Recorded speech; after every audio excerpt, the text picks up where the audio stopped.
Bonsoir. Voilà. Nous sommes réunis aujourd'hui dans ce temple de la nature afin de sceller l'amour de Lucas Scott et de Peyton Sawyer dans le sacrement du mariage. T'es super, Ellie. C'est gentil. Vous vous demandez probablement tous d'où vient le mot mariage. Eh bien, c'est simple. Vous allez voir, il a une origine latine, matrimonium, qui lui-même dérive du mot mater, la mère, ce qui, vu la situation, est particulièrement cocasse.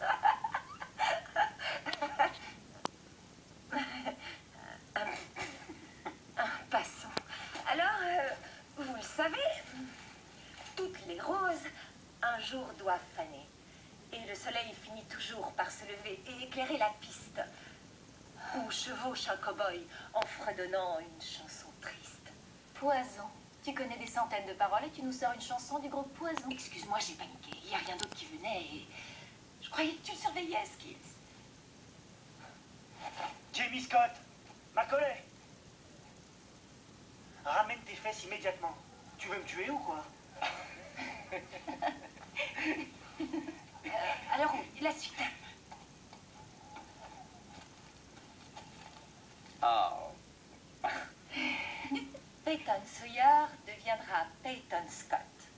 Lucas avait 13 ans quand il a écrit ça. Je me souviens qu'il parlait d'elle sans arrêt à cet âge-là. Et d'ailleurs, il a continué pendant toute notre adolescence, à 14 ans, à 15 ans, et enfin un jour, à l'âge de 16 ans, Lucas s'est armé de courage. Et il a adressé la parole à la fille qu'il aimait ici, au bord de ce lac. Et elle l'a envoyé paître.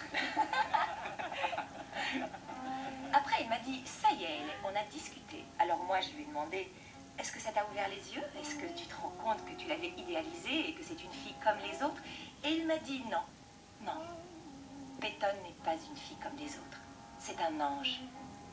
C'est mon ange à moi. Je crois en l'amour éternel.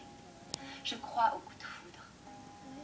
Je crois que l'amour est plus fort que tout. Ça ne veut pas dire qu'il n'y aura jamais de tristesse ou de souffrance. Il y en a toujours dans la vie, c'est comme ça. Mais quand on trouve la personne qui nous fait tourner la tête et qu'en plus cette personne nous aime aussi, alors la vie devient plus simple tout à coup. Peyton Sawyer deviendra Peyton Scott. C'était son rêve à l'époque. Et 10 ans plus tard, il se retrouve ici. Et nous assistons tous ensemble à ce miracle, un rêve devenu réalité. À toi, Lucas.